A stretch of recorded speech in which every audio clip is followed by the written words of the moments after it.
ነገ ሚያዝያ 11 አቤት አቤት አቤት! የአንገታችንን ማህተም አንበጥስም፣ ክርስትናችንን አንለውጥም፣ ሃይማኖታችንን አንለውጥም፣ ክርስቶስን አንክድም በማለታቸው ምክንያት በሊቢያ በረሃ ላይ እንደ ከብት በጭቃኔ የታረዱት ኢትዮጵያውያኑ 30ዎቹ የቤተ ክርስቲያናችን ድንቅ የሆኑ የዘመናችን ሰማዕታት፣ አዎ የዛሬ 11 ዓመት 2007 ዓመተ ምህረት ላይ ሚያዝያ 11 ቀን እንደ ከብት አንገታቸውን የታረዱት ሃይማኖታችንን አንለውጥም በማለታቸው ምክንያት በሊቢያ በረሃ ላይ በጽንፈኛ ሃይማኖተኞች ምክንያት ደማቸው የፈሰሰው ኢትዮጵያውያኑ 30ዎቹ ሰማዕታት፣ አዎ ነገ ሚያዝያ 11ኛ ዓመታቸው የሰማዕትነት መታሰቢያ በዓላቸው ነው። ቅድስት ቤተ ክርስቲያናችን የቤተ ክርስቲያን ሰማዕታት ብላ ታከብራቸዋለች።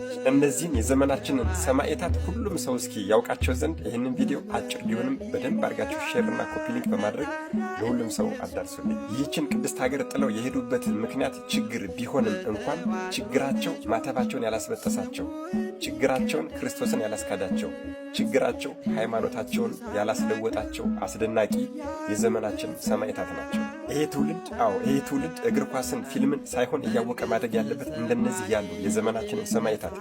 ይሄ ሰማዕትነት ታሪክ የተፈጸመው የዛሬ 11 ዓመት ነው። አዎ የዛሬ 11 ዓመት ሚያዝያ 11 ቀን ነው ሰማዕትነትን የተቀበሉት። ሰማዕትነትን ከመቀበላቸው በፊት መድኃኔዓለም ኢየሱስ ክርስቶስ ብቻ ነው የሚያውቀው ምን አይነት እንግልትና ስቃይ እንደደረሰባቸው። ቪዲዮን እኔ ራሴ የዛሬ 11 ዓመት አይቼዋለሁ በአይኔ ማለት ነውና አንገታቸውን እንደ ከብት ነው እንደዚህ አድርገው ያረዷቸው ማለት ነው። የሰው ልጅ አይደለም ሰው ላይ እንስሳ ላይ እንኳን ለመጨከን ይከብዳል። እነዚህ ክፉና አረመኔ የሰው ፍጥረት የሌላቸው ሰዎች ግን አንገታቸውን አጋድመው ነበር በሚል ያረዷቸው።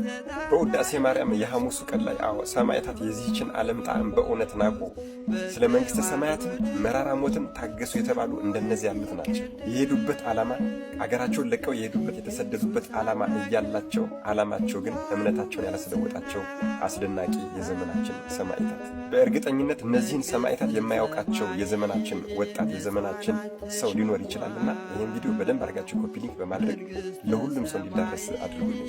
መድኃኔዓለም ኢየሱስ ክርስቶስ የእነዚህን የ30ዎቹን ኢትዮጵያውያን ሰማዕታት ጥንካሬያቸውን፣ ጽናታቸውና ጭካኔያቸውን ለእኛም ያድለን። አሜን። ይቆየን።